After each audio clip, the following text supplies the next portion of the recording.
검은색 고급 세단이 서울의 복잡한 도심을 미끄러지듯 빠져나와 자유로에 올랐다. 매끈한 차체 위로 흐르는 차가운 금속빛은 운전대를 잡은 여자의 서늘한 분위기와 묘하게 닮아 있었다. 그녀의 이름은 한서진. 대한민국 국방부 정책 기획관실을 이끄는 육군 소장이었다. 30살의 소령으로 진급해 모두를 놀라게 했고 40 중반에 누구도 넘볼 수 없는 별 2개를 달아 군내의 전설이 된 인물이었다. 그녀의 별명은 얼음마녀.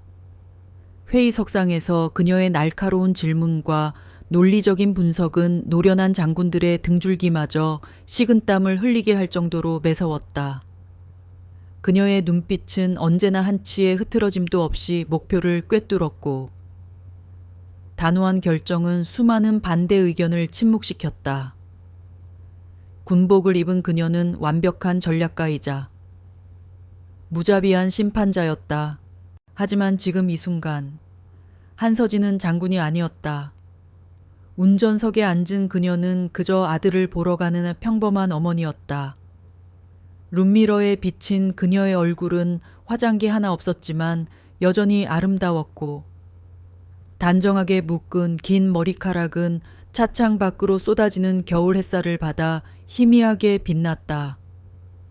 그녀의 무릎 위에는 낡고 작은 액자 하나가 놓여 있었다. 훈련소 입소식 날. 어색하게 거수경례를 하며 환하게 웃고 있는 아들 이준우의 사진이었다. 사진 속 준우의 앳된 얼굴을 내려다보는 한서진의 눈빛은 얼음처럼 차갑던 평소와 달리 따스한 온기로 가득했다. 그녀의 강철 같던 심장은 아들의 사진 앞에서 한없이 부드러워졌다. 얼마 전 준우는 최전방에 위치한 경기도 연천의 제28 보병사단 통칭 태풍 부대로 자대 배치를 받았다. 그 소식을 들었을 때 한서진은 밤잠을 설칠 정도로 마음이 불안했다. 정책기획관으로서 그녀는 그 지역이 얼마나 험난하고 위험한 곳인지 누구보다 잘 알고 있었다. 지뢰, 철책선, 그리고 언제 터질지 모르는 긴장의 끈. 평소에는 그저 지도 위의 점이나 보고서의 숫자일 뿐이었던 모든 위험 요소들이 아들의 안전을 위협하는 실체적인 공포로 다가왔다. 준우를 키우는 동안 그녀는 아들에게 자신의 직업을 정확히 알려주지 않았다. 국방부에서 일하는 공무원이라는 두루뭉술한 말로 얼버무렸을 뿐이었다. 준우가 군대에 가겠다고 했을 때도 그녀는 평범한 아들들처럼 군에서 자신의 삶을 스스로 개척하길 바랐다. 엄마의 배경이나 권력에 기대지 않고 오롯이 자신의 힘으로 성장하는 진짜 남자가 되기를 원했다. 그래서 그녀는 아들의 입대 서류에 자신의 직업을 공무원이라고만 적었다. 혹시라도 장군 아들이라는 꼬리표가 아들의 군 생활에 짐이 될까 두려웠기 때문이다.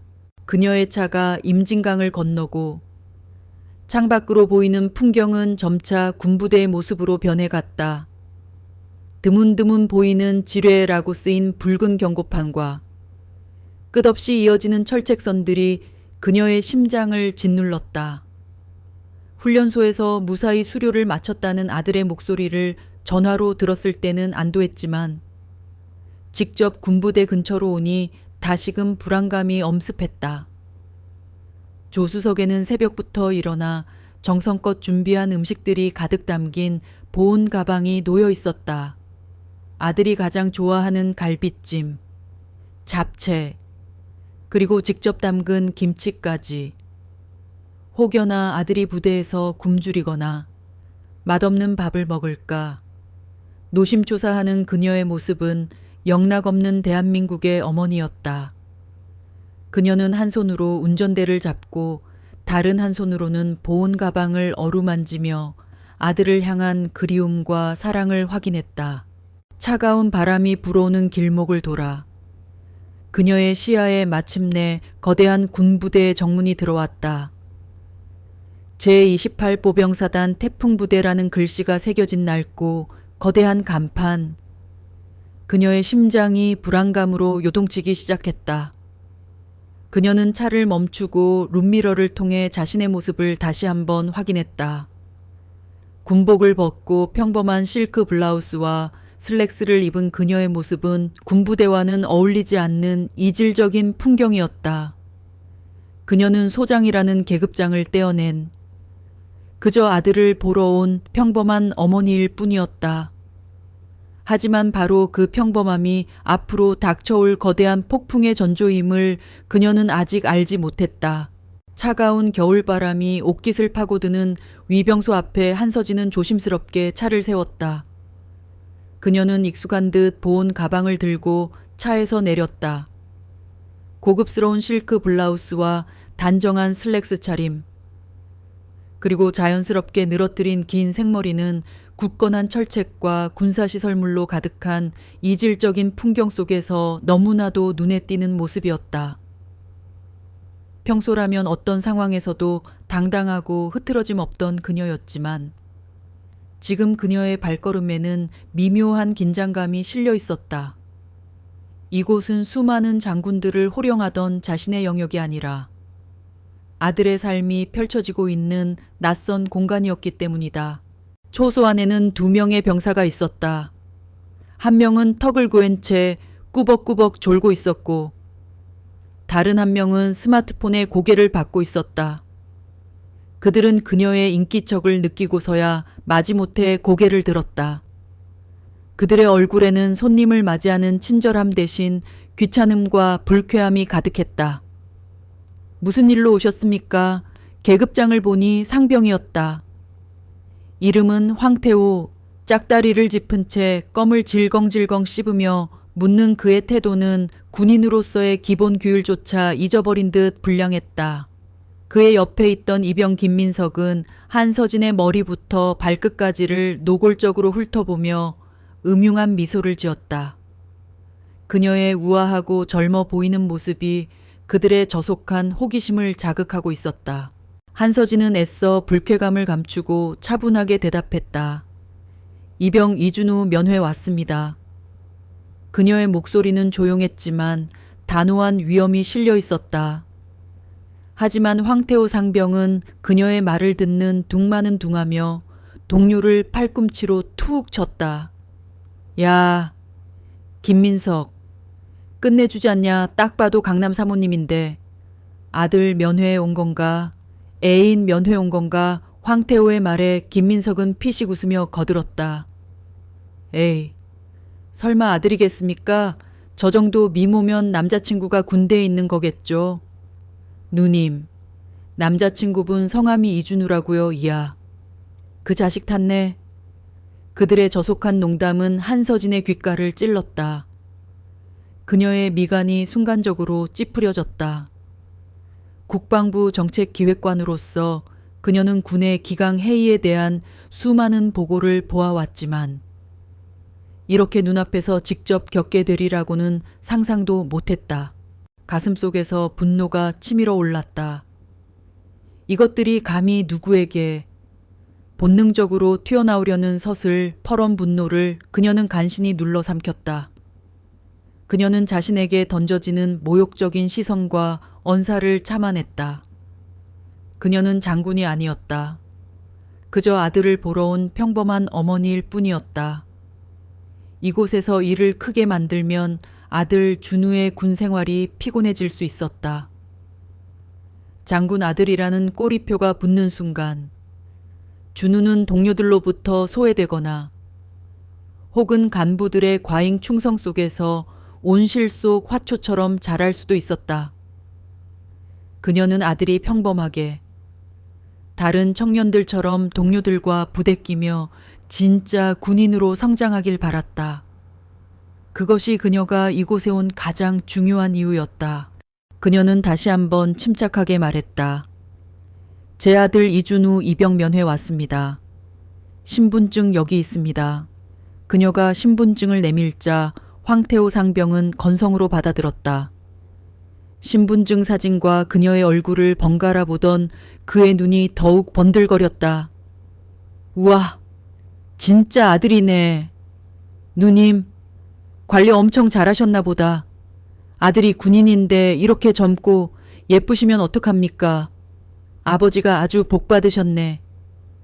그가 내뱉는 경박한 말들은 한서진의 인내심을 시험하고 있었다. 쓸데없는 소리 말고 면회 절차나 밟아주시죠. 한서진의 목소리가 조금 낮아졌다. 그 안에 실린 위압감에 황태호는 순간 움찔했지만 이내 피식 웃으며 신분증을 돌려주었다. 아이고, 무서워라. 알겠습니다. 사모님, 근데 절차가 좀 까다로워서요. 저희도 확인해야 할 게 많거든요. 그들의 말투에는 안내가 아닌 흥정의 뉘앙스가 짙게 배어 있었다. 김민석 이병은 한서진이 들고 있는 보온 가방을 보며 입맛을 다셨다. 사모님, 그거 아드님 주려고 싸우신 겁니까? 이야, 갈비찜 냄새가 여기까지 나네. 아드님은 좋겠습니다. 이렇게 예쁜 어머니가 맛있는 것도 해다 주시고 불쾌감을 넘어 모욕감이 치밀었다. 한서진은 두 주먹을 말아쥐었다. 손톱이 손바닥을 파고드는 아픔이 느껴졌다. 지금 이 순간 그녀는 국방부 정책기획관이 아니었다. 그저 아들을 보러 온 힘없는 어머니일 뿐이었다. 그리고 눈앞에 하찮은 병사들은 그 약점을 정확히 파고들고 있었다. 대기실이 어디죠? 그녀는 감정을 억누르며 물었다. 황태호 상병은 손가락으로 위병소 옆에 낡은 컨테이너 건물을 가리켰다. 저깁니다. 들어가서 기다리시면 저희가 준우한테 연락해서 잘 말해줄게요. 아주 잘 말해준다는 말에 담긴 협박의 의미를 모를 리 없었다. 한서진은 아무 말 없이 돌아서서 대기실로 향했다. 그녀의 등 뒤로 두 병사의 역겨운 웃음소리가 비수처럼 날아와 꽂혔다. 대기실 문을 열고 들어서는 순간 그녀의 눈빛이 서늘하게 가라앉았다. 그녀는 아들을 위해 참아야만 했다. 그녀의 아들이 이 무능하고 부패한 시스템의 희생양이 되지 않기 위해서 방문객 대기실은 눅눅하고 서늘했다. 낡은 소파와 먼지 쌓인 테이블이 전부인 공간에는 사람의 온기 대신 방치된 시간의 냄새만이 가득했다. 한서진은 테이블 위에 보온 가방을 내려놓고 창가에 섰다. 창밖으로 보이는 위병소 초소에서 황태호 상병과 김민석 이병이 자기들끼리 낄낄거리며 이쪽을 향해 손가락질하는 모습이 보였다. 분노가 치밀었지만 그녀는 심호흡을 하며 마음을 다스렸다. 준우를 위해서다. 내가 참아야 한다. 수십 번, 수백 번 되뇌었다. 군이라는 조직의 생리를 누구보다 잘 아는 그녀였다. 고위장성의 어머니라는 사실이 알려지는 순간 아들은 부대 내에서 특별 관리 대상이 될 것이다. 동료들과 어울리지 못하고 외톨이가 되거나 혹은 간부들의 과잉 충성 속에서 온실 속 화초처럼 자랄 수도 있었다. 그녀는 아들이 평범하게 다른 청년들처럼 동료들과 부대끼며 진짜 군인으로 성장하길 바랐다. 얼마나 지났을까. 대기실 문이 덜컥 열리며 김민석 이병이 들어왔다. 그는 능글맞은 웃음을 얼굴에 가득 담은 채 한서진의 맞은편 소파에 털썩 주저앉았다. 사모님, 오래 기다리셨죠? 준우한테 연락은 해뒀는데 지금 작업 중이라 바로 나오기는 좀 힘들 것 같다고 하네요.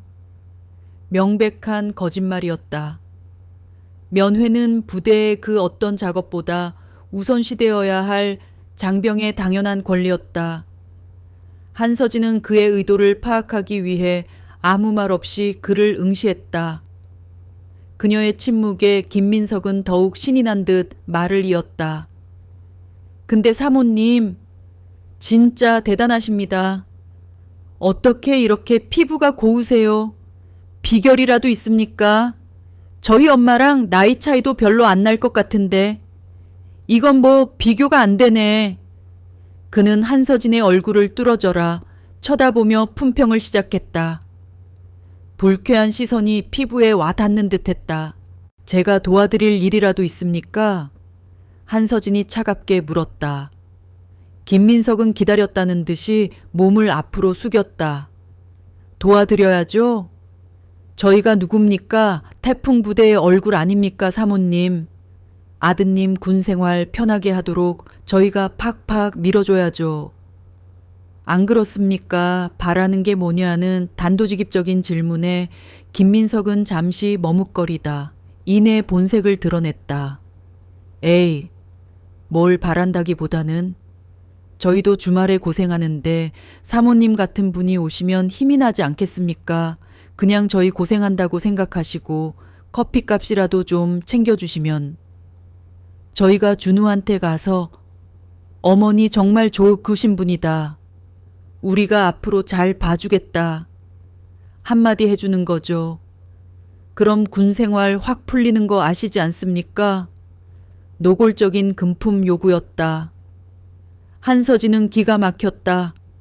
일가의 위병소 근무자들이 면회를 볼모로 민간인에게 돈을 뜯어내려 하고 있었다. 이것은 단순한 기강 해이를 넘어선 범죄였다.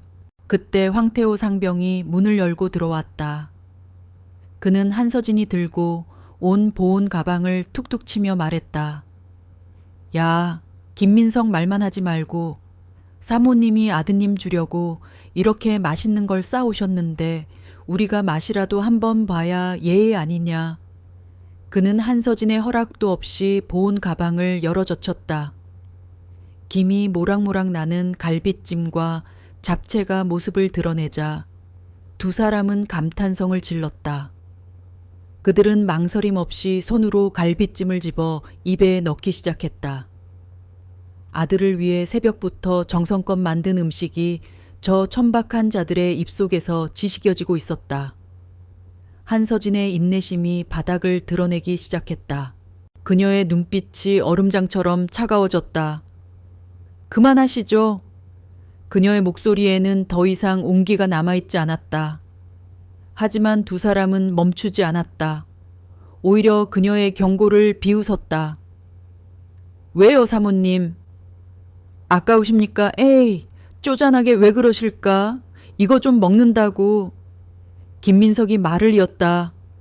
그리고 솔직히 말해서 사모님 오늘 밤에 뭐 하십니까? 아드님 면회 시간 끝나면 바로 서울 가시게요. 이 근처에 좋은 모텔 많은데 저희가 근무 끝나고 같이 놀아드릴 수도 있는데 사모님처럼 고우신 분 혼자 보내는 건 대한민국 군인으로서의 직무유기죠. 선을 넘었다. 그것은 단순한 희롱이나 모욕이 아니었다. 한 인간의 존엄성을, 한 어머니의 모성을 정면으로 짓밟는 폭력이었다. 한서진은 자리에서 벌떡 일어났다. 그녀의 움직임에 두 병사가 순간 주춤했다. 너희들 지금 너희가 무슨 짓을 하고 있는지 알고 있나? 그녀의 목소리는 낮고 조용했지만 그 안에 담긴 분노는 대기실의 공기를 얼어붙게 할 만큼 차가웠다. 하지만 이미 이성을 잃은 황태호 상병은 비웃으며 대꾸했다. 무슨 짓 그냥 사모님이랑 좀 친해지고 싶은 거지. 아, 우리가 너무 급했나 하긴. 사모님 정도면 웬만한 남자들은 성에 안 차시겠지. 혹시 연하 좋아하십니까? 제가 밤 기술은 좀 끝내주는데. 한번 맛보시면 아드님 생각은 싹 잊게 해드릴 자신 있습니다. 황태호가 더러운 손을 뻗어 한서진의 어깨를 잡으려는 순간이었다. 그 손 치워. 한서진의 입에서 나온 말은 명령이었다. 수천 명의 군인을 호령하던 지휘관의 위엄이 뿜어져 나왔다. 그녀의 눈빛은 더 이상 인내하는 어머니의 것이 아니었다. 적을 눈앞에 둔 장군의 눈빛이었다. 그 기세에 눌려 황태호의 손이 허공에서 멈칫했다. 하지만 그는 이내 상황을 파악하지 못하고 다시 희죽거렸다. 오, 화나셨네. 화내는 모습도 섹시하시네. 이래서 내가 연상을 좋아한다니까? 자, 자, 너무 그러지 마시고 우리 좋게 좋게 이야기합시다. 우리가 그냥 사모님 몸 한번 만져보겠다는 것도 아니고 그냥 아드님 군 생활 편하게 해주겠다는데 왜 이렇게 예민하게 구실까? 바로 그 순간 한서진의 마음속에서 무언가 툭 하고 끊어졌다. 아들을 위해 참으려 했던 모든 것이 무의미해졌다. 이것은 더 이상 아들만의 문제가 아니었다. 이것은 군의 문제였고 자신의 명예의 문제였으며 이 땅의 모든 어머니들의 자존심에 관한 문제였다. 그녀는 더 이상 참지 않기로 결심했다. 그녀는 자신의 어깨로 향하던 황태호의 손목을 날카롭게 낚아챘다. 악하는 비명과 함께 황태호의 팔이 꺾였다. 평생을 단련한 군인의 힘과 기술이 실린 움직임이었다. 내 놈들이 감히 누구를 건드린 줄 아나 한서진의 눈이 불타오르고 있었다. 김민석 이병은 갑작스러운 상황 변화에 멍하니 굳어버렸다. 팔이 꺾인 황태호는 고통에 찬 신음을 흘리며 버거렸다. 이 여자가 미쳤나 이거 안 놔. 폭행 좋다.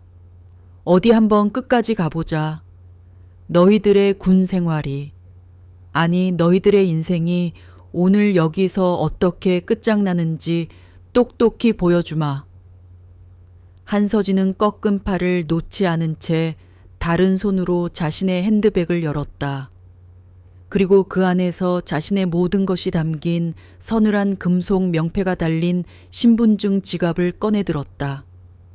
이제 곧 저 오만하고 어리석은 청춘들은 자신들이 저지른 짓에 대한 대가를 치르게 될 것이었다.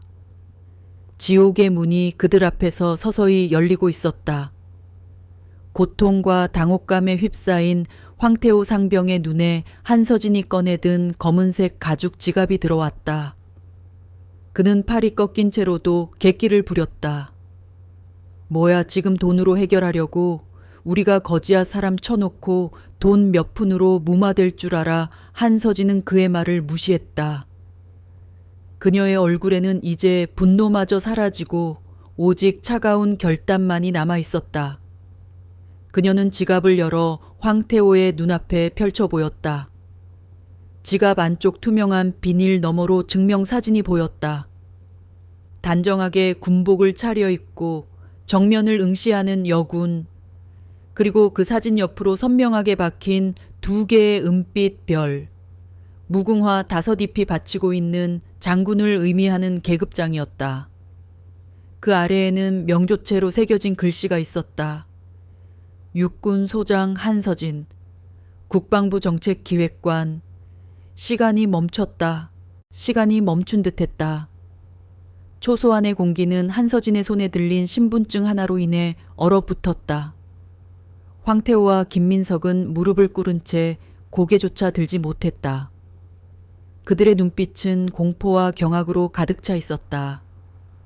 그들은 자신들이 방금까지 희롱하고 모욕했던 여자가 한낱 민간인이 아니라 그들이 감히 상상조차 할 수 없는 계급에 별 2개를 단 육군 소장이라는 사실을 깨달았다. 초소 안을 가득 채웠던 그들의 오만함과 경박함은 온데간데 없이 사라지고 이제는 오직 자신들의 운명이 어떻게 될지 모르는 불안감만이 맴돌았다. 그들의 뇌리에는 오직 한 가지 생각뿐이었다. 끝났다. 군생활뿐만 아니라 그들의 인생 자체가 끝장났다는 절망감이 그들을 덮쳤다. 그들의 등 뒤에서 쿵 하는 소리가 들렸다. 위병소 문이 열리며 당직사관인 박진수 대위가 뛰어들어왔다. 그의 얼굴에는 어리둥절함이 가득했다. 황태호 상병, 김민석 이병, 지금 무슨 짓이야? 밖에 시끄러워서 와봤더니 박 대위의 시선은 엉망이 된 초소와 무릎 꿇은 병사들, 그리고 차갑게 굳어있는 한서진의 얼굴 위에서 멈췄다. 그는 상황을 파악하려 했지만 아무것도 이해할 수 없었다. 황태호는 고개만 숙인 채 아무런 대답도 하지 못했고 김민석은 마치 혼이 나간 사람처럼 멍하니 바닥만 쳐다보고 있었다. 그때 한서진이 입을 열었다.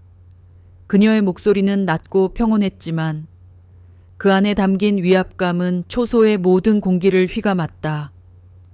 박대위인가 박진수는 그녀의 목소리에 반사적으로 몸을 똑바로 세우고 거수경례를 올렸다. 예, 제1경비소대장 박진수 대위입니다.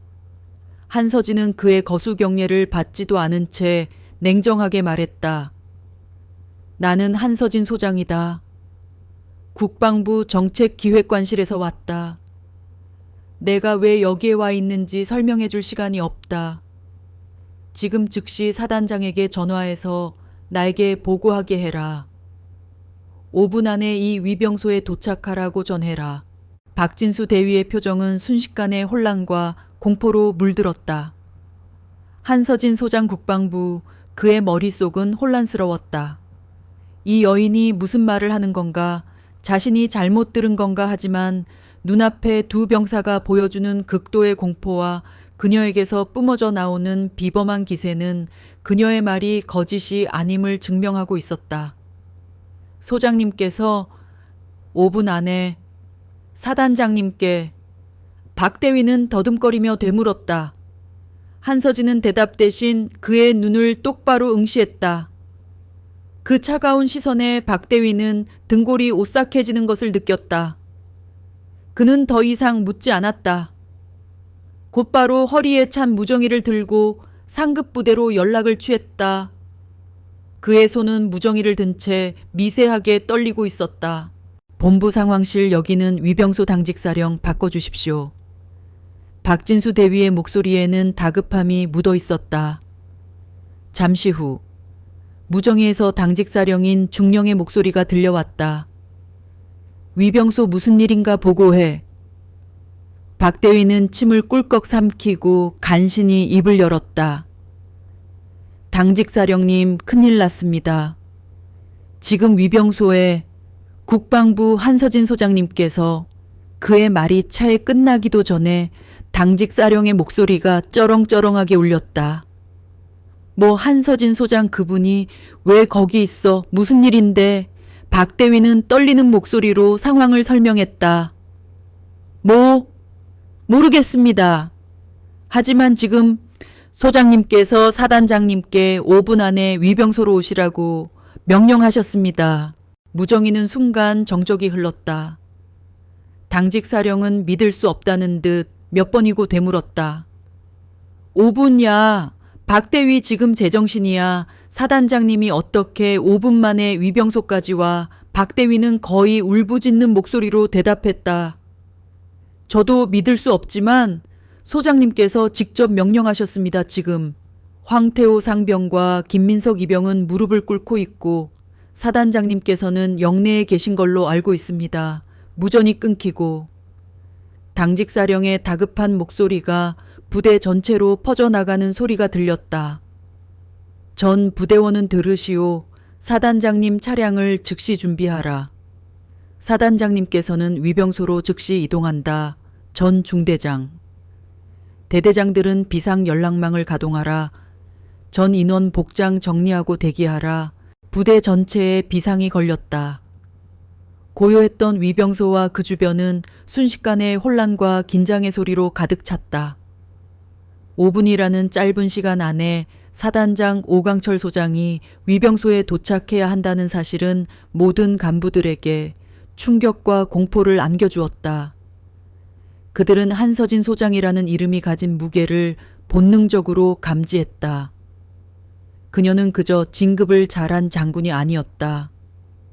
얼음마녀라는 별명에 걸맞게 한 치의 오차도, 자비도 허용하지 않는 무서운 존재였다.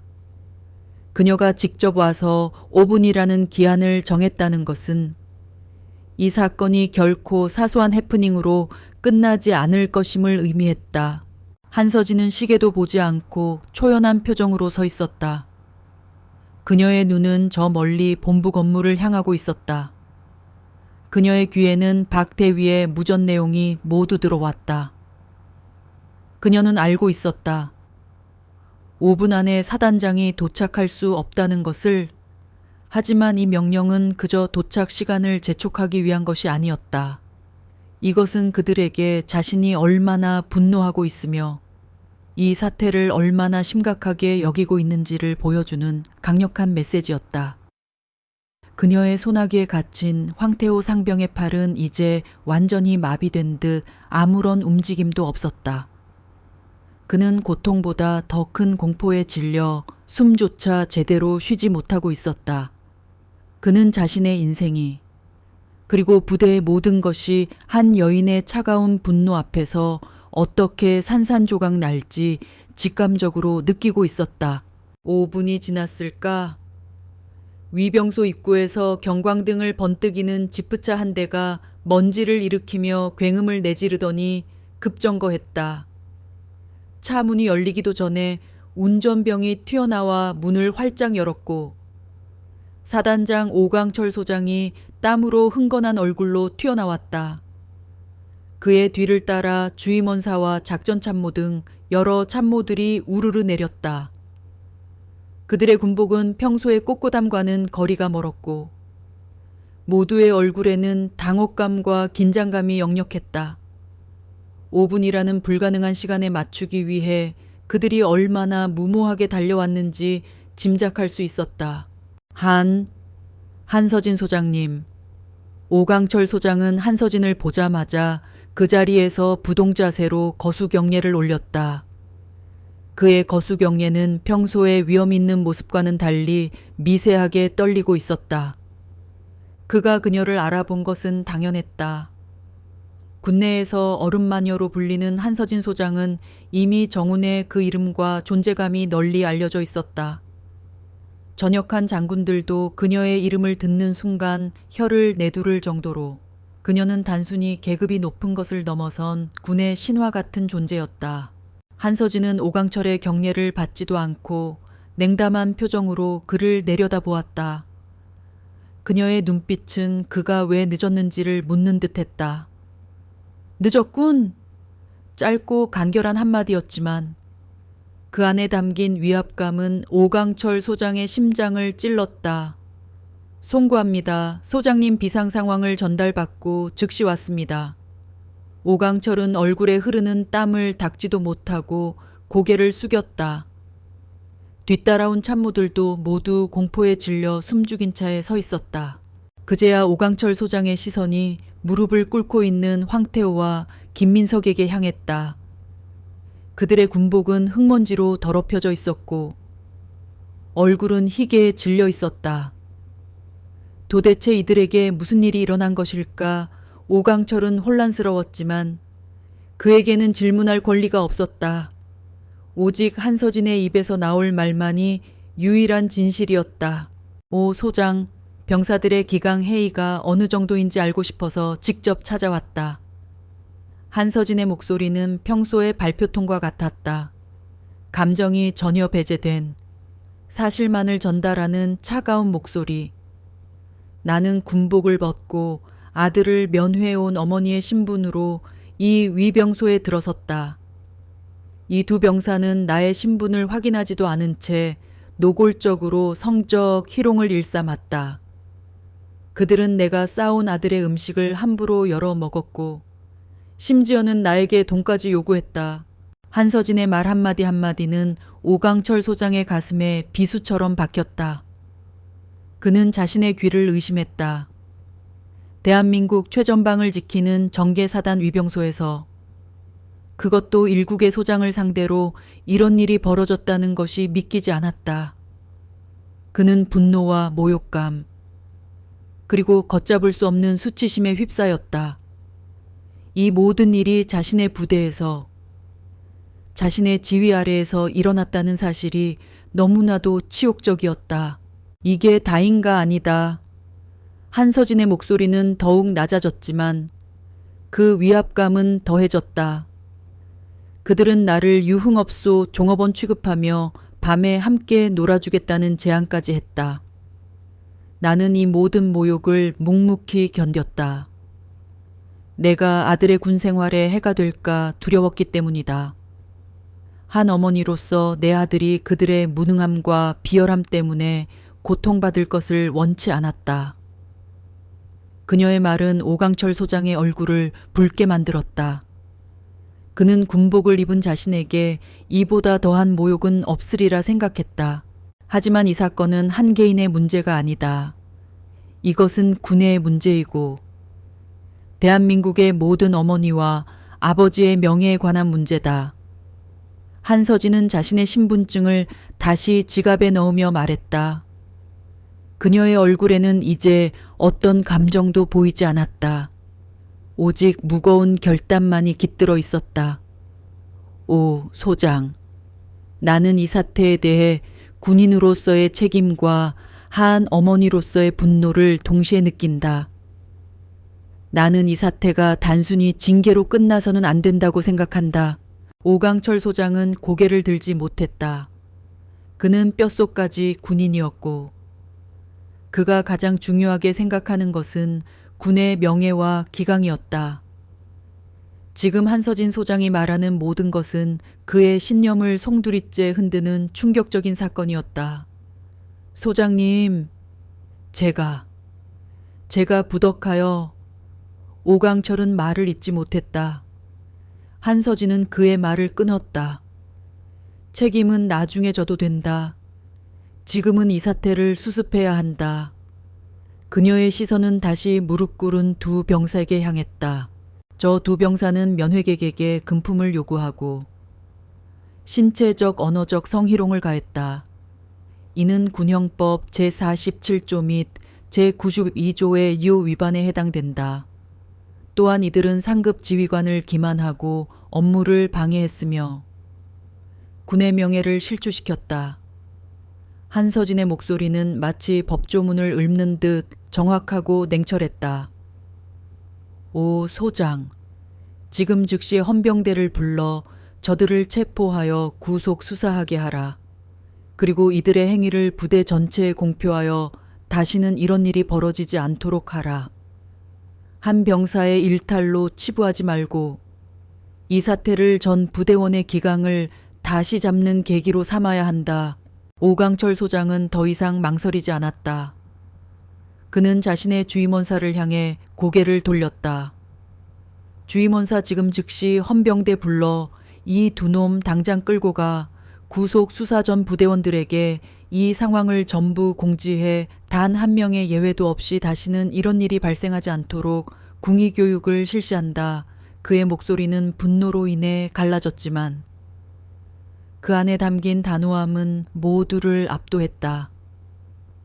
오강철은 황태호와 김민석을 혐오스러운 눈빛으로 바라보았다. 그들의 불량한 태도와 행위가 자신의 지휘관 인생에 크나큰 오점을 남겼다는 사실에 그는 분노를 금할 수 없었다. 잠시 후 헌병대 지프차가 도착했다. 헌병들은 상황도 모른 채 초소 안으로 뛰어들어왔다. 그들은 사단장과 정체를 알 수 없는 여인 그리고 무릎을 꿇은 두 병사를 보고 당황했다. 오강철 소장이 손가락으로 황태호와 김민석을 가리키며 으르렁거렸다. 이 두 놈을 당장 체포해 궁의 문란과 민간인 폭행 및 성희롱 혐의로 구속 수사한다. 지금 당장 헌병들은 사단장의 단호한 명령에 지체 없이 두 병색에 수갑을 채웠다.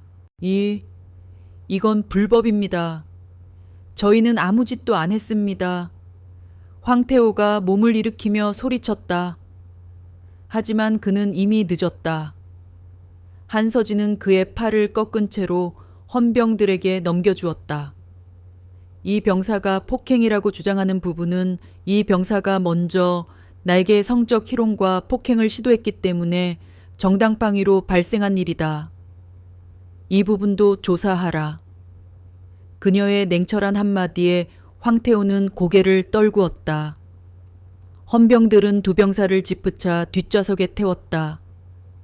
지프차가 멀어지는 것을 보며 한서진은 비로소 마음속에 작은 응어리가 풀리는 것을 느꼈다. 이제 그녀의 아들 준우가 이곳에 오더라도 더 이상 부끄러워하거나 숨을 필요가 없었다. 그녀의 싸움은 이제 시작이었다. 위병소로 향하는 이준우 이병의 발걸음은 불안했다. 내무반에서 갑자기 면회객이 와 있으니 위병소로 가라는 연락을 받았다. 면회 그럴 리 없었다. 어머니는 미리 오신다고 연락을 줄 뿐만 아니라 굳이 자신을 만나기 위해 이렇게 먼 곳까지 오실 분이 아니었다. 그의 뇌리에는 단 한 가지 생각만 스쳐 지나갔다. 무슨 일이 터졌나 불안한 예감은 현실이 되었다. 위병소 근처에 다다르자 이준우의 눈에 거대한 혼란의 소용돌이가 들어왔다. 사단장님과 여러 참모들이 위병소 앞에 모여 있고 그 중심에 한 여인이 서 있었다. 그리고 멀리서 지프차 한 대가 경광등을 번뜩이며 사라지고 있었다. 이준우는 자신의 눈을 의심했다. 그 여인은 바로 자신의 어머니 한서진이었다. 그녀는 평소와 다름없는 단아한 사복 차림이었지만 그녀에게서 뿜어져 나오는 분위기는 위병소 주변의 모든 간부들을 압도하고 있었다. 어머니 이준우는 자신도 모르게 나지막이 중얼거렸다. 그의 목소리는 낯선 상황에 대한 공포와 경악으로 떨리고 있었다. 그가 다가가자 사단장 오강철 소장이 그를 발견하고 어색하게 미소 지었다. 아, 이병 이준우 면회 오셨는데 어서 와, 어머니가 기다리고 계신다. 오, 소장의 과도한 친절함에 이준우는 더욱 혼란스러웠다. 이 상황은 평범한 면회가 아니었다. 어머니는 왜 저기 서 계시고 왜 사단장님이 직접 나와서 그녀에게 깍듯하게 대하고 있는 걸까? 이준우는 어머니에게 다가섰다. 그는 그녀를 껴안기는커녕 그저 굳은 얼굴로 서서 그녀를 바라보았다. 한서진의 얼굴에는 미안함과 안도감이 뒤섞여 있었다. 그녀는 아들을 향해 한 걸음 다가서려 했지만 이준우의 목소리가 그녀를 멈춰 세웠다. 어머니, 이게 다 뭡니까? 왜 여기에 계세요? 그리고 왜 사단장님이? 이준우의 눈은 의심으로 가득 차 있었다. 그는 어머니가 그냥 공무원이라고만 알고 있었다. 그런데 지금 그녀는 이 거대한 군부대를 혼란에 빠뜨린 장본인처럼 보였다. 무슨 짓을 하신 거예요? 저기 황태호 상병이랑 김민석 이병. 끌려가는 거 봤어요. 어머니가 뭘 하신 거죠? 그의 목소리는 경외심과 함께 분노가 실려 있었다. 어머니가 어떤 문제를 일으켜 자신의 군 생활에 해가 될까 두려웠다. 오강철 소장이 이 불편한 모자의 대화를 끊었다. 이병 이준우, 면회는 사단장실에서 하도록. 오, 소장은 이준우의 어깨를 잡고 사단장실로 안내했다. 이준우는 어머니를 따라 사단장실로 들어가는 내내 혼란스러웠다. 사단장실의 문이 닫히고 그제야 이준우는 어머니와 단둘이 마주보게 되었다. 오, 소장은 잠시 자리를 비켜주며 나갔다. 이준우는 여전히 경계심을 풀지 않았다. 말해주세요. 어머니, 저한테 거짓말 하셨죠. 어머니는 그냥 평범한 공무원이 아니죠. 도대체 정체가 뭡니까? 왜 사단장님까지 이렇게 난리인 거죠? 한서진은 긴 한숨을 내쉬었다. 이제 더 이상 숨길 필요가 없었다. 아니, 숨겨서는 안 되는 순간이었다. 그녀는 천천히 자신의 핸드백을 열었다. 그리고 그 안에서 검은색 가죽 지갑을 꺼내 아들 준우에게 내밀었다. 이것이 너의 어머니의 진짜 정체다. 이준우는 떨리는 손으로 지갑을 받았다. 그는 지갑을 열었고 투명한 비닐 너머로 선명하게 박힌 2개의 은빛 별과 육군 소장 한서진이라는 글자를 보았다. 그의 손에서 지갑이 미끄러져 테이블 위로 떨어졌다. 말도 안 돼. 이준우의 얼굴은 충격으로 하얗게 질렸다. 어머니는 소장이었다. 그가 TV에서만 보던 감히 상상조차 할 수 없던 계급의 장군이었다. 한서진은 떨리는 손으로 아들의 손을 잡았다. 그래, 나는 육군소장이다. 너에게 거짓말을 한 것은 미안하다. 하지만 나는 너에게 모든 것을 말할 수 없었다. 나는 너에게 장군 아들이라는 꼬리표를 달아주고 싶지 않았다. 나는 네가 온전히 너 자신으로서 다른 병사들과 마찬가지로 평범한 군 생활을 하며 성장하기를 바랐다.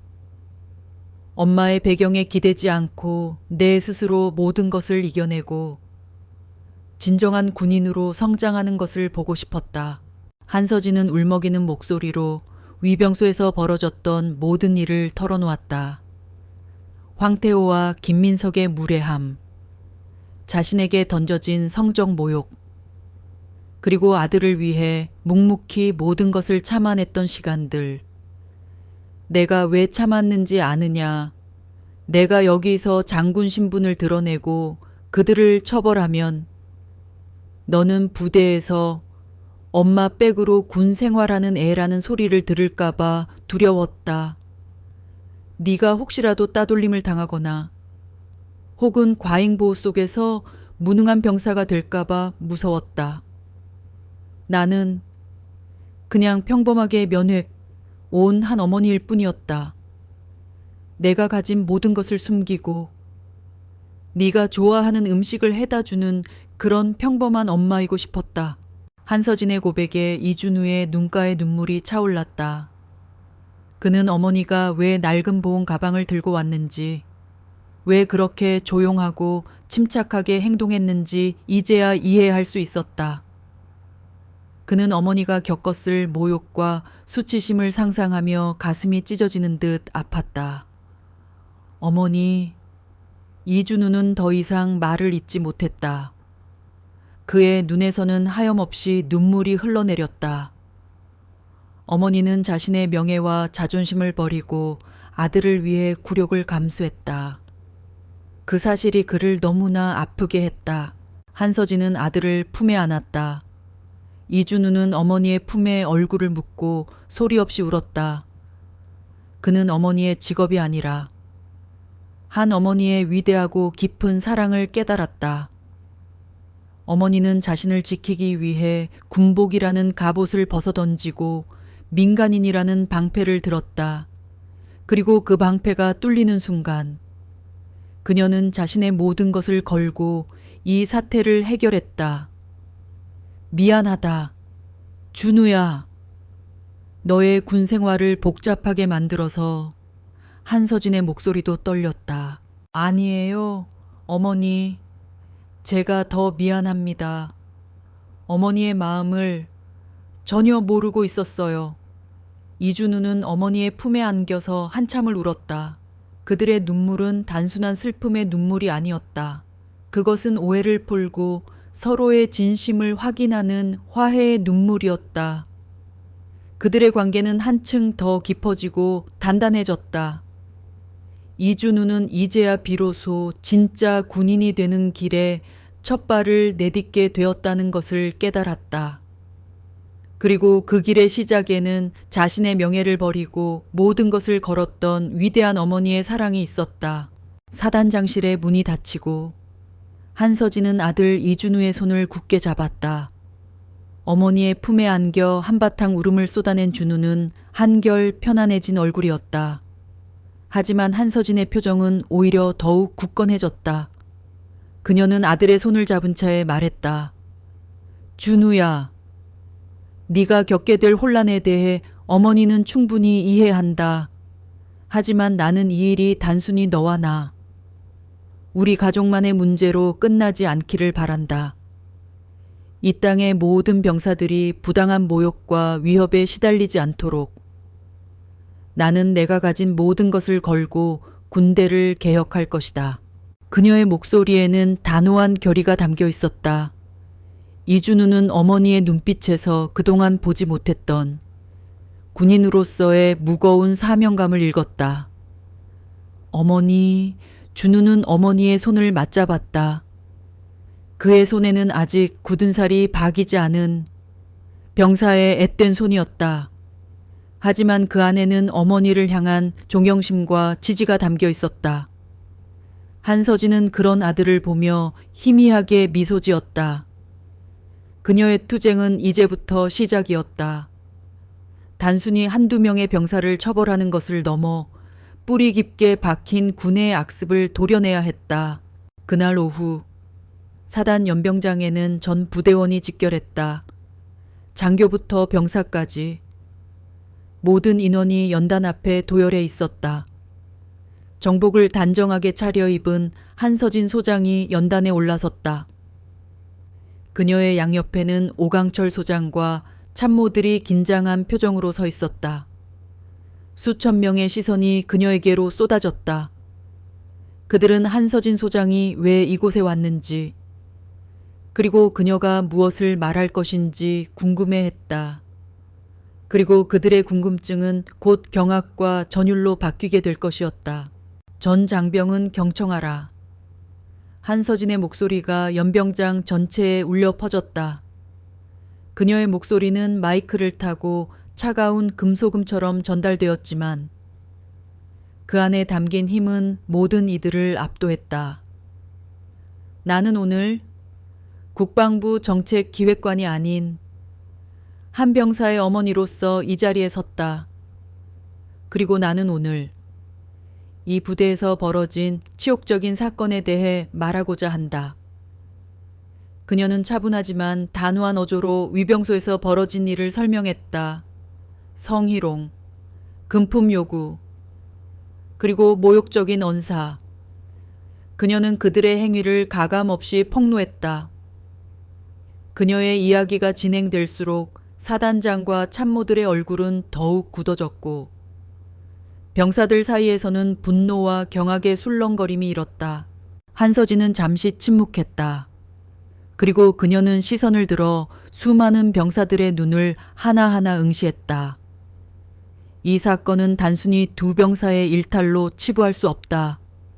이것은 병경 내에 만연한 무감각하고 부패한 문화를 단적으로 보여주는 예다. 나는 이 부패의 뿌리를 뽑아낼 것이다. 그녀의 목소리는 더욱 높아졌다. 오늘부로 나는 이 부대에 혁신적인 제도를 도입한다. 익명 제보 시스템이다. 그녀의 말에 병사들은 웅성거렸다. 익명 제보 시스템이란 그들에게는 생소한 단어였다. 한서진은 그 의미를 명확히 설명했다. 이 시스템은 어떤 병사든 상급자로부터의 부당한 지시, 가혹행위, 성희롱 혹은 부조리를 당했을 때 익명으로 신고할 수 있는 제도다. 이 제보가 접수되면 나는 직접 담당자를 지정해 철저하게 조사할 것이며 제보자의 신분은 완벽하게 보호될 것이다. 누구도 보복을 두려워할 필요가 없다. 나는 이 시스템을 통해 우리 군의 심장에 박힌 병폐를 도려낼 것이다. 그리고 이 부대가 대한민국 전군의 모범이 되도록 만들 것이다. 한서진의 선언은 단순히 한 부대의 개혁을 넘어 군 전체에 거대한 파장을 일으킬 것이 분명했다. 그녀는 연설의 마지막을 강렬한 메시지로 장식했다. 나는 오늘부터 이 부대를 예의와 존중이 살아 숨쉬는 그리고 모든 병사들이 인간으로서 존중받는 곳으로 만들 것이다. 군복을 입은 자들은 그들의 명예에 걸맞게 행동해야 한다. 만약 이 시스템을 방해하거나 여전히 구시대의 악습에 젖어 있는 자들이 있다면 그들은 오늘 끌려간 두 병사보다 더 혹독한 대가를 치르게 될 것이다. 이것은 경고가 아닌 엄중한 약속이다. 연설이 끝나자 연병장은 잠시 침묵에 휩싸였다. 그리고 곧 우레와 같은 박수 소리가 터져 나왔다. 병사들은 환호했고 장교들 중 일부는 경직된 표정으로 침묵했다. 그들은 자신들의 안락한 군 생활이 끝났음을 본능적으로 감지했다. 그날 이후 이준우의 군 생활은 180도 달라졌다. 그를 대하는 주변의 시선이 변했다. 소대장, 중대장, 대대장 할 것 없이 모두가 그에게 과도할 정도로 친절하게 대했다. 이병 이준우 힘든 일 있으면 언제든지 말해 내가 해결해 줄게. 그의 선임병들은 그를 준우야. 대신 병장님이라 부르며 지나친 존경을 표했다. 익명 제보 시스템이 도입되었지만 그들은 오히려 준우가 자신들을 감시하는 스파이가 될 것이라 생각하고 그를 경계했다. 그는 더 이상 평범한 이병이 아니었다. 그는 이제 한서진 소장의 아들이라는 거대한 꼬리표를 달고 살아야 했다. 새로운 환경은 그에게 외로움과 고독을 안겨주었다. 동료들과 마음 편하게 이야기할 수도 없었고 간부들의 지나친 관심은 그를 숨 막히게 했다. 하지만 그는 어머니의 연설을 떠올렸다. 진정한 군인으로 성장하기를 바란다. 그는 어머니가 자신을 위해 모든 것을 걸었다는 것을 알고 있었다. 그는 이 새로운 시련을 극복해야만 했다. 그는 이제 어머니가 시작한 거대한 개혁의 파도에 휩쓸린 것이 아니라 그 파도의 가장 선두에 선 파도타기 선수였다. 그의 진정한 군 생활은 바로 지금부터 시작되었다. 한서진 소장의 개혁은 거침없이 진행되었다. 익명 제보 시스템은 도입된 지 불과 몇 달 만에 놀라운 성과를 보였다. 처음에는 반신반의하던 병사들도 실제로 제보된 사건들이 신속하고 공정하게 처리되는 것을 보며 신뢰를 갖기 시작했다. 구타, 가혹행위, 언어폭력 등 그동안 병경 내에서 당연시되던 악습들이 수면 위로 떠올랐고 관련된 가해자들은 예외 없이 징계와 처벌을 받았다. 부조리를 방치하거나 은폐하려던 중간 간부들도 엄중한 문책을 당했다. 그 결과 제보 건수는 폭발적으로 증가했다가 시간이 지나며 점차 감소하기 시작했다. 이는 단순히 문제가 터져 나오는 것을 넘어 근본적인 부조리 자체가 줄어들고 있다는 것을 의미했다. 병사들은 더 이상 억압받지 않았고 지휘관들은 병사들을 존중하며 소통하기 시작했다. 병경 내의 공기는 눈에 띄게 긍정적으로 바뀌었다. 하지만 이러한 성공은 필연적으로 거대한 반발을 불러왔다. 한서진 소장의 개혁은 그동안 군을 장악해온 구시대의 권력층에게는 그들의 기반을 뒤흔드는 위협으로 다가왔다. 그들의 우두머리에는 육군 중장 손태환이 있었다. 손 중장은 명망 있는 군인 가문 출신으로 전역을 앞두고 마지막 보직으로 육군 참모총장 자리를 노리고 있었다. 그는 군의 전통과 위계 질서를 가장 중요하게 생각했고 한서진처럼 젊은 나이에 파격적인 진급을 한 여성 장군을 눈엣 가시처럼 여겼다. 게다가 익명 제보 시스템은 그의 권위와 통제력을 약화시키는 위험한 시도로 간주되었다. 손 중장과 그의 세력은 한서진을 직접적으로 공격하지 않았다. 그들의 방식은 훨씬 더 교활하고 음흉했다. 그들은 언론을 이용했다. 보수 성향의 언론사와 군사 전문 블로거들에게 접촉하여 한서진의 개혁을 비판하는 기사를 흘렸다.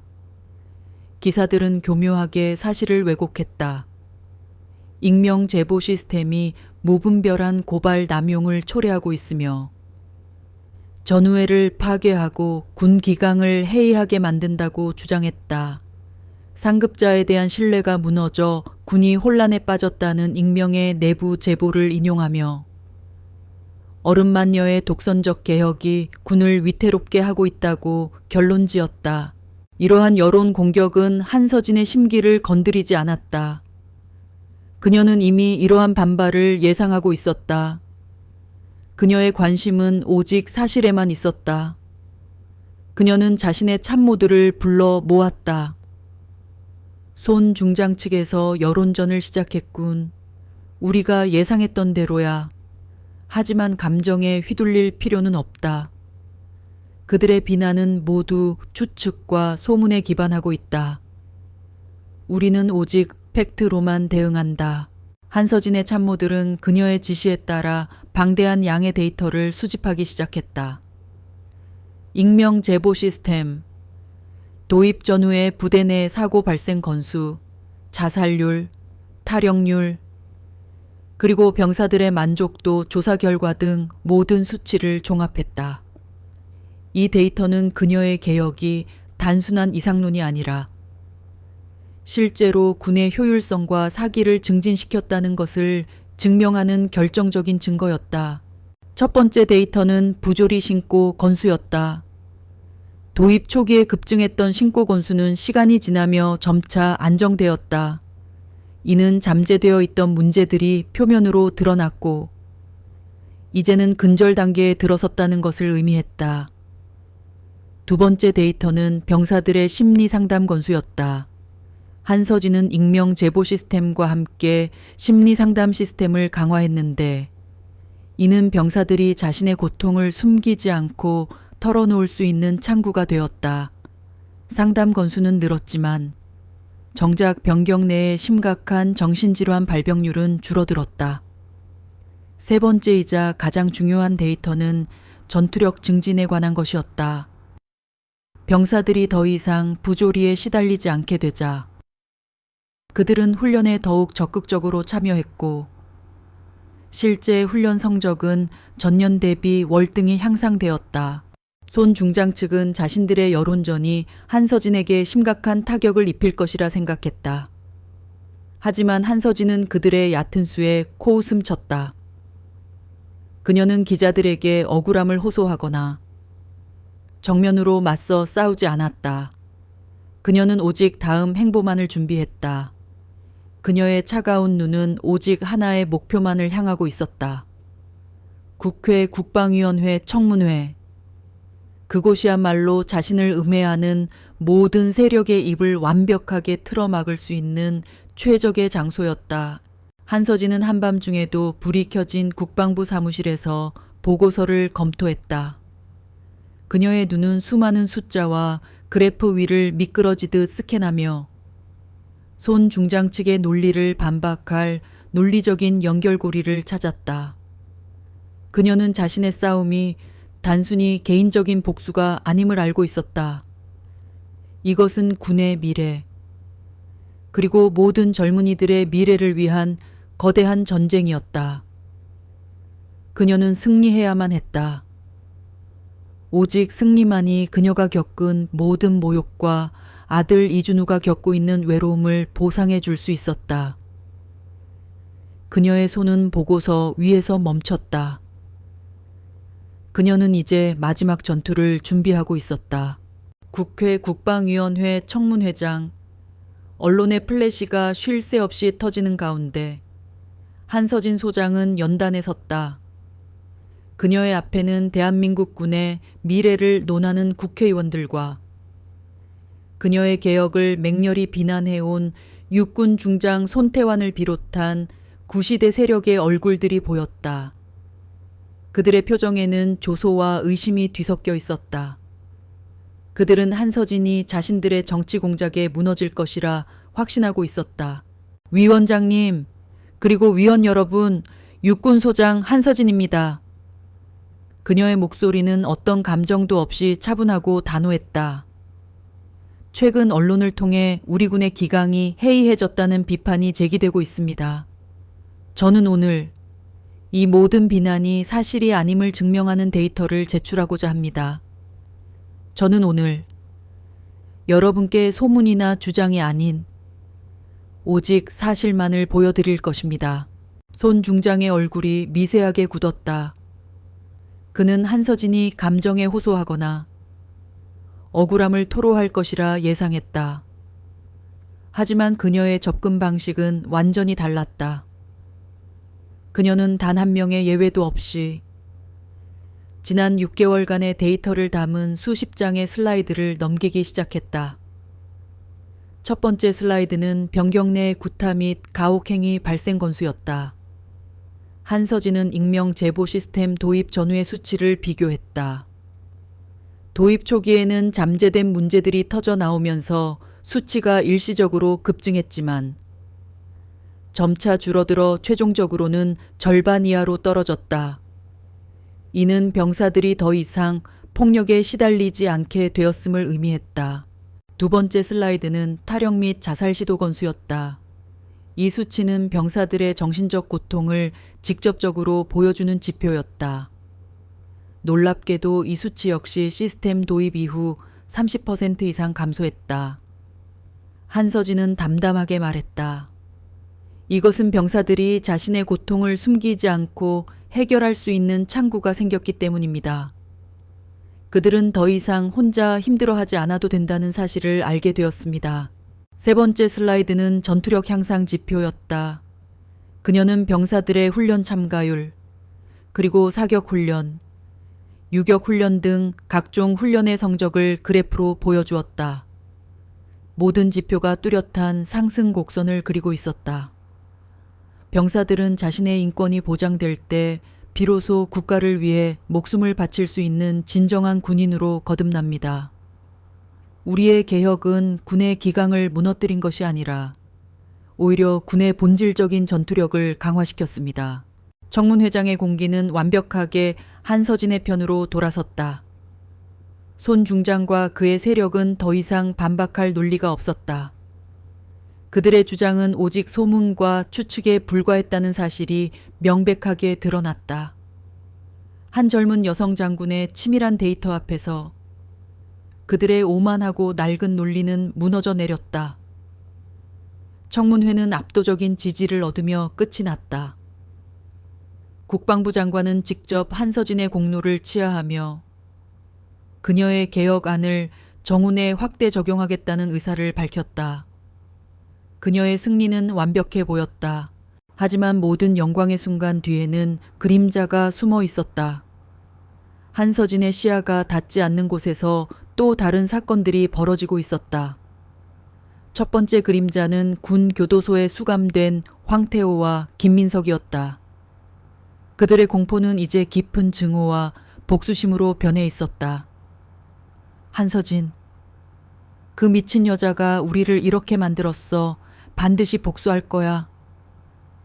그들은 밤마다 한서진의 가족, 특히 그녀의 아들 이준우를 어떻게 망가뜨릴지 음모를 꾸몄다. 그들의 증오는 단순한 개인적인 감정을 넘어 자신들의 실패와 절망을 투영할 대상이 필요했다.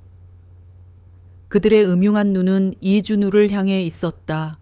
두 번째 그림자는 한서진의 개혁이 낳은 또 다른 부작용이었다. 익명 제보 시스템은 본래의 순수한 의도와 달리 일부 불순한 병사들의 악용 대상이 되기 시작했다. 군대라는 조직의 특성상 일과를 피하거나 선임병을 골탕 먹이려는 병사들이 많았다.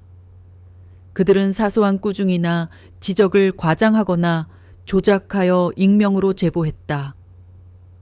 저희 분대장이 저에게 폭언을 했습니다.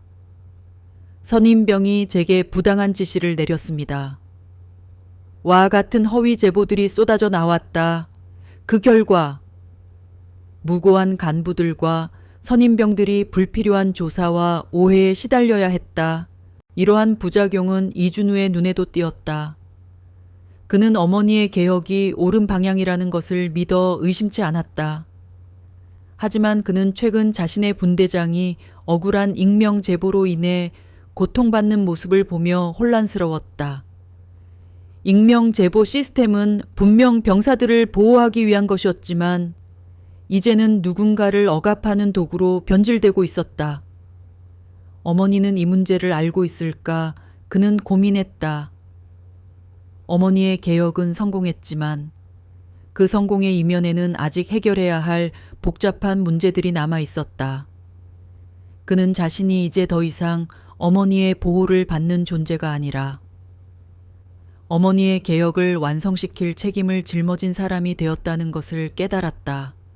그의 진정한 군 생활, 그리고 어머니와의 진정한 협력은 이제 시작이었다. 한서진 소장의 개혁은 국회 청문회에서의 승리 이후 더욱 탄력을 받았다. 하지만 이준우는 어머니의 개혁이 낳은 그림자를 누구보다 가까이서 보고 있었다. 그는 최근 자신의 분대장인 김영훈 병장이 억울한 익명 제보로 인해 고통받는 것을 목격했다. 한 병사가 사소한 지적에 앙심을 품고 허위 사실을 제보했고 분대장은 아무런 잘못도 없이 헌병대에 불려가 조사를 받아야 했다. 그의 동료들은 김 병장을 의심의 눈초리로 바라보았고 분대장의 권위는 땅에 떨어졌다. 이준우는 혼란스러웠다. 익명 제보 시스템은 병사들을 보호하기 위한 방패였지만 이제는 무고한 사람을 공격하는 창이 되고 있었다. 그는 고민에 빠졌다. 이 문제를 어머니에게 보고해야 할까?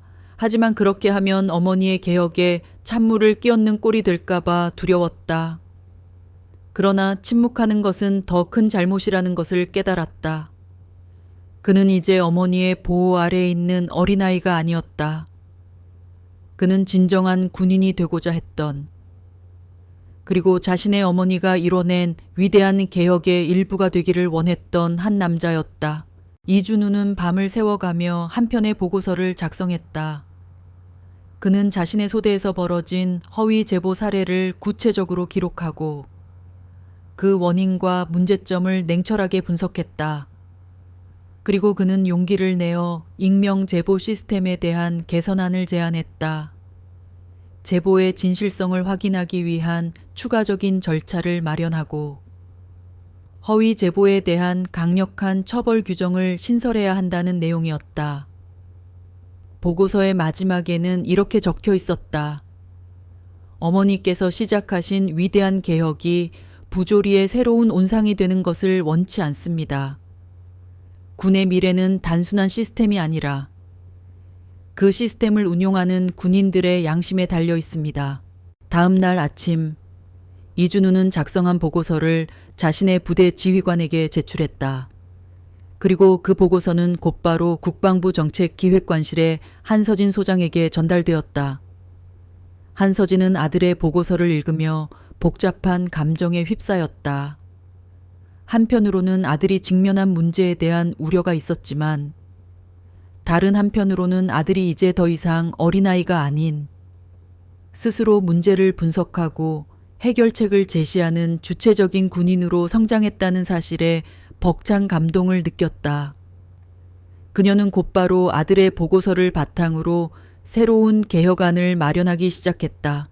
그 즈음 부대 전체가 참여하는 대규모 실전 훈련이 시작되었다. 이 훈련은 각 병사의 전투력과 팀워크를 평가하는 중요한 시험이었다. 훈련이 진행될수록 이준우는 한서진 소장의 아들이라는 꼬리표를 떼어내고 오직 이병 이준우로서의 진가를 증명했다. 그는 뛰어난 지형지물 파악 능력과 침착한 판단력으로 분대원들을 이끌었다. 위험한 상황에서도 당황하지 않고 정확한 명령을 내렸고 위기에 처한 동료를 구하기 위해 자신의 몸을 던지기도 했다. 한 번은 고난도 장애물을 통과해야 하는 미션이 주어졌다. 다른 병사들이 주저하는 동안 이준우는 가장 먼저 나서서 장애물을 극복했고 뒤이어 올라오는 동료들의 손을 하나하나 잡아주며 모두가 무사히 장애물을 통과할 수 있도록 도왔다. 그의 헌신과 리더십은 모든 동료들의 존경을 이끌어냈다. 그의 분대원들은 더 이상 그를 장군 아들이라고 부르지 않았다. 그들은 그를 이병 이준우라고 불렀고 그의 리더십에 진심으로 따랐다. 그 순간 이준우는 자신이 진정으로 군인으로서 인정받았다는 것을 느꼈다. 훈련이 끝난 후 이준우는 마침내 전역하는 날을 맞이했다. 부대원들은 그의 전역을 진심으로 축하해 주었다. 그가 내무반을 떠날 때 그는 황태호와 김민석이 처음 그에게 보여주었던 경멸과 모멸감이 아니라 그가 직접 쟁취해낸 동료들의 진정한 존경심을 느낄 수 있었다. 그의 군 생활은 힘들었지만 그 어떤 시간보다 값진 경험이었다. 그는 군대라는 거대한 조직 안에서 자신을 찾았고 어머니의 위대함과 그 뒤에 숨겨진 희생을 이해하게 되었다. 한서진 소장은 아들이 전역하는 날 위병소 앞에서 기다리고 있었다. 그녀는 이번에는 군복을 입은 채 아들을 기다렸다. 그녀의 얼굴에는 어른마니어의 냉철함 대신 자부심과 사랑이 가득했다. 이준우는 어머니에게 거수 경례를 올렸다. 그것은 아들이 어머니에게 올리는 경례가 아니라 한 명의 군인이 다른 군인에게 보내는 존경의 표식이었다. 한서진은 아들의 경례를 받은 뒤 그를 품에 꼭 안아주었다. 고생했다. 나의 아들. 한서진의 개혁은 그 후로도 계속되었다. 그녀는 아들이 제안한 개선안을 바탕으로 익명 제보 시스템을 보완했고 그 결과 시스템은 완벽한 제도로 자리 잡았다. 그녀의 이야기는 군내의 전설처럼 전해졌고 그녀는 단순한 장군이 아니라 군의 문화를 바꾼 진정한 혁신가로 역사에 기록되었다. 그리고 이 모든 역사의 시작에는 아들을 향한 한 어머니의 위대한 사랑이 있었다.